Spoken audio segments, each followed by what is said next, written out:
Breaking news. YCP అధినేత YS Jagan కు మరో షాక్ తగిలింది. సత్తెనపల్లి నియోజకవర్గం పర్యటనలో వృద్ధుడు మృతి కేసులో పోలీసులు వైఎస్ జగన్ వాహనాన్ని సీజ్ చేశారు. నల్లపాడు పోలీసులు వైసీపీ కార్యాలయ కార్యదర్శి అప్పిరెడ్డికి నోటీసులు ఇచ్చి ప్రమాదానికి కారణమైన బుల్లెట్ ప్రూఫ్ వాహనాన్ని పోలీసులు తమతో పాటుగా తీసుకువెళ్లారు.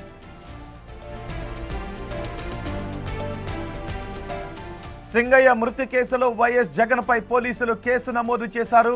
సింగయ్య మృతి కేసులో వైఎస్ జగన్ A2గా ఉన్నారు. ఈ కేసులో ప్రమాదానికి కారణమైన వైఎస్ జగన్ ఫార్చునర్ కారును సీజ్ చేసి తమతో పాటు తీసుకువెళ్లారు పోలీసులు. మరోవైపు సింగయ్య మృతి కేసులో YS Jagan car driver Ramana Reddy A1గా ఉన్నారు. A2గా వైఎస్ జగన్, A3గా కారు యజమానిపై కేసులు నమోదు చేశారు.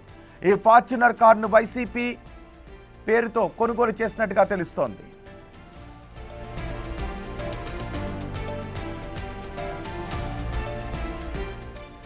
అలాగే ప్రతినిధిగా వైఎస్ జగన్ OSDగా పనిచేసిన కృష్ణమోహన్ రెడ్డి పేరు కూడా పెట్టినట్టుగా తెలుస్తోంది. జగన్ పల్నాడు పర్యటనలో ఈ వాహనం కింద పడి సింగయ్య మరణించినట్టుగా ఆధారాలు లభ్యం కావడంతో నల్లపాడు పోలీసులు ఈ వాహనాన్ని సీజ్ చేసి తమతో పాటు తీసుకుని వెళ్లారు.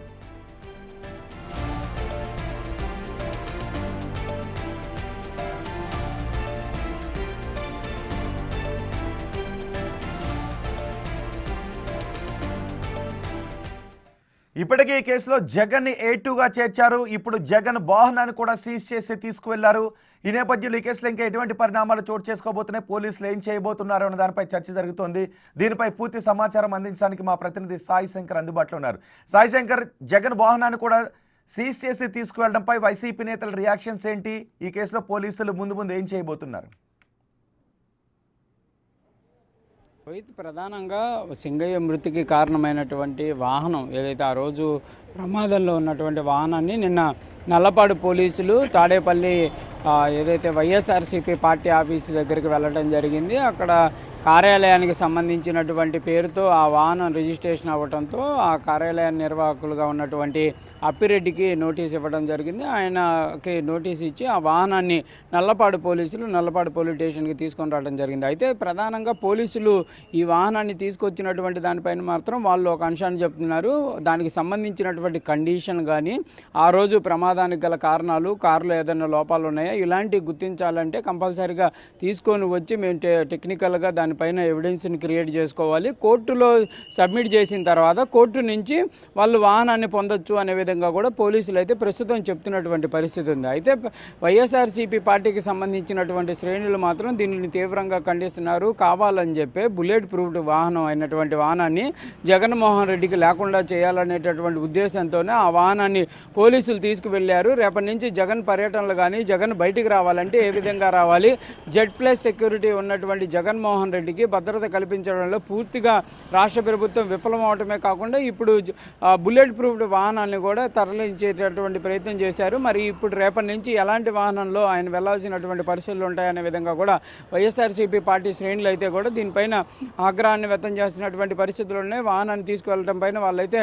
ఆందోళన చెందుతున్నటువంటి పరిస్థితులు ఉన్నాయి. ప్రధానంగా పోలీసులు మాత్రం ఇక్కడ ఇన్వెస్టిగేషన్ ప్రాసెస్లోనే మేము తీసుకొని రావడం జరిగిందనే విధంగా కూడా వాళ్ళైతే చెప్తున్నటువంటి పరిస్థితి ఉంది. కంపల్సరీగా యాక్సిడెంట్ అయినప్పుడు యాక్సిడెంట్కి కారణమైనటువంటి వాహనాన్ని పోలీసులు సీజ్ చేయడం అనేది ఎప్పుడూ జరిగేటటువంటి ప్రక్రియ.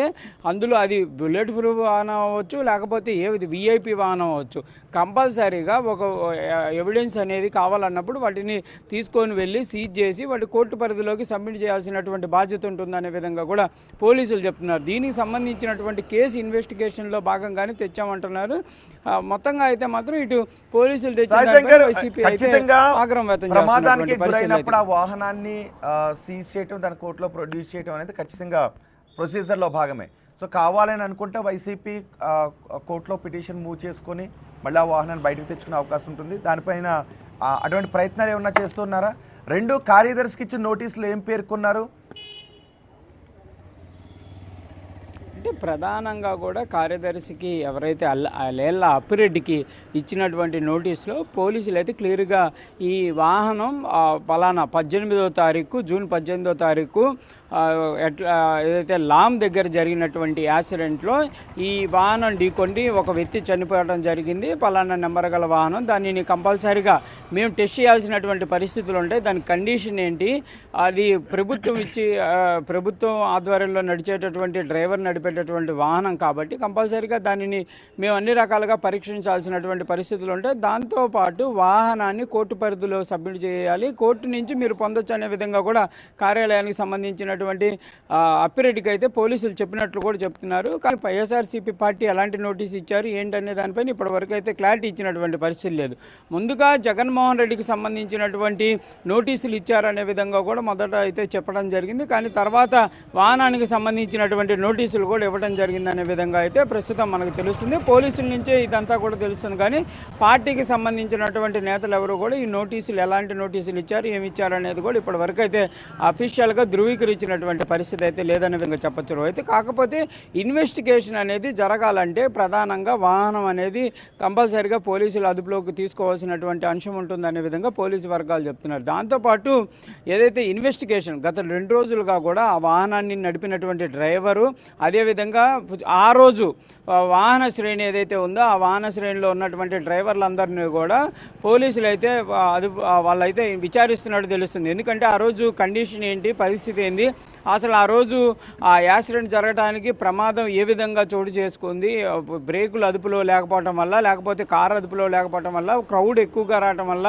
లేకపోతే ఎలాంటి పరిస్థితులు ఉన్నాయనే విధంగా కూడా జగన్కి సంబంధించినటువంటి భద్రతా సిబ్బందితో పాటు కారు డ్రైవర్లందరినీ కూడా పోలీసులు అయితే 1 by 1 విచారించినట్టు తెలుస్తుంది. ఎవరెవరు వాహనాన్ని నడుపుతూ ఉంటారు, ప్రభుత్వం ఇచ్చినటువంటి ఎవరైతే డ్రైవర్ కాకుండా మిగిలినటువంటి ప్రైవేటు డ్రైవర్లు ఎవరన్నా నడిపేటటువంటి పరిస్థితి ఉంటుందో ఆ రోజు నిజంగానే గవర్నమెంట్ డ్రైవర్ రమణారెడ్డి ఉండటం జరిగిందా, లేకపోతే వేరే వాళ్ళు ఎవరైనా నడపడం జరిగిందా అనే దానికి సంబంధించినటువంటి అంశాలపైన పూర్తి స్థాయిలో ఆరా తీసినటువంటి పరిస్థితుల్లోనే వాళ్ళు కొంత ఇచ్చినటువంటి ఇన్వెస్టిగేషన్లో భాగంగా ఇచ్చినటువంటి ఇన్ఫర్మేషన్లో భాగంగా కూడా కారుని అయితే టెస్ట్ చేయాలనే విధంగా కూడా పోలీసులు అయితే చెప్తున్నారు. ఈ రోజు కూడా పూర్తి స్థాయిలో కారుకు సంబంధించినటువంటి మొత్తం స్టేట్మెంట్ అంతా కూడా రాసేటటువంటి అవకాశాలు ఉంటాయి. కారు కండిషను, కారు ఏ విధంగా ఉంది, ఆ రోజు నిజంగానే ప్రమాదం జరిగినప్పుడు అన్ఎక్స్పెక్టెడ్గా జరిగినటువంటి ప్రమాదమా, లేకపోతే కారు కండిషన్లో లేకపోవటం వల్ల జరిగినటువంటి ప్రమాదమా, ఇవన్నీ కూడా ఈరోజు విచారణ చేసి దానికి సంబంధించినటువంటి స్టేట్మెంట్ని అయితే పోలీసులంతా కూడా నమోదు చేసేటటువంటి పరిస్థితుల్లోనే దాని ఆధారంగానే కోర్టులో ప్రొడ్యూస్ చేసేటటువంటి అవకాశాలు కూడా కనిపిస్తున్నాయి. ఈ మొత్తం శివశంకర్, మరి ఈ లోపు జగన్ పర్యటనకు సంబంధించి వాహనాన్ని ఏదైనా సిద్ధం చేసుకున్నారా వైసీపీ నేతలు? అంటే ఇప్పటివరకు అయితే జగన్మోహన్ రెడ్డికి సంబంధించి బుల్లెట్ ప్రూఫ్డ్ వాహనం తీసుకెళ్లారు కాబట్టి మరో వాహనం అయితే అందుబాటులో లేదనే విధంగా చెప్పచ్చు. గతంలో గవర్నమెంట్ ఒక వెహికల్ని ప్రొవైడ్ చేస్తే దాని కండిషన్ బాగాలేదంటూ కూడా వైఎస్ఆర్సీపీ పార్టీ అప్పట్లో దాన్ని రిజెక్ట్ చేయడం జరిగింది. ప్రస్తుతం అయితే అందుబాటులో లేదనే విధంగా తెలుస్తుంది. కంపల్సరీగా పోలీసులు అయితే ఒక అంశాన్ని చెప్తున్నారు, వాళ్ళు కనుక బుల్లెట్ ప్రూఫ్డ్ వాహనం కావాలనే విధంగా కనుక రిక్వెస్ట్ని రైజ్ చేస్తే కంపల్సరీగా గవర్నమెంట్ నుంచి బుల్లెట్ ప్రూఫ్ వాహనాలు అయితే ప్రొడ్యూస్ చేసేటటువంటి అవకాశాలు ఉంటాయనే విధంగా పోలీసులు చెప్తున్నారు. ఇప్పటి వరకు మరి ఆ ప్రాసెస్కి సంబంధించినటువంటి పార్టీ అయితే ఇంకా ముందడుగు వేసినటువంటి పరిస్థితి లేదు. వాళ్ళు అయితే ఒక అంశాన్ని చెప్తున్నారు, కావాలని చెప్పే జగన్మోహన్ రెడ్డిని ఇబ్బంది పెట్టాలి, ఎక్కడికి వెళ్లకుండా చూడాలనేటటువంటి ఉద్దేశంతోనే వాహనాన్ని సీజ్ చేశారనేది వైసీపీ వర్షం కనిపిస్తుంది. మరి చూడాలి వాళ్ళు ప్రభుత్వానికి ఏమైనా లేఖ రాస్తారా, దీనిపైన ఏ విధంగా ముందుకు వెళ్తారనేది కూడా చూడాల్సినటువంటి పరిస్థితులు కనిపిస్తున్నాయి. రైట్ సాయి శంకర్, జగన్ వాహనాన్ని పోలీసులు సీజ్ చేశారు. సెంగయ్య మృతిలో ఇన్వాల్వ్ అయిన వాహనం కాబట్టి, కానీ జగన్కి అది బుల్లెట్ ప్రూఫ్ వాహనం. ఇప్పుడు బుల్లెట్ ప్రూఫ్ వాహనాన్ని పోలీసులు సీజ్ చేశారు కాబట్టి జగన్ మరో బుల్లెట్ ప్రూఫ్ వాహనం కోసం ప్రభుత్వానికి అర్జీ పెట్టుకుంటారా, లేదంటే కోర్టులో పిటిషన్ వేసుకుని మళ్ళీ అదే వాహనాన్ని తీసుకుని తెస్తారా, ఏం జరుగుతుంది అనేది ఇప్పుడు చర్చనీయాంశంగా మారింది. ఈ కేసులో జగన్ A2గా ఉన్నారు. వాహనాన్ని నడిపిన రమణారెడ్డి పోలీస్ డిపార్ట్మెంట్కి చెందిన కానిస్టేబుల్గా ఉన్నారు. ఆయన A1గా ఉన్నారు. ఈ కేసులో ఎటువంటి పరిణామం చోటు చేసుకుంది?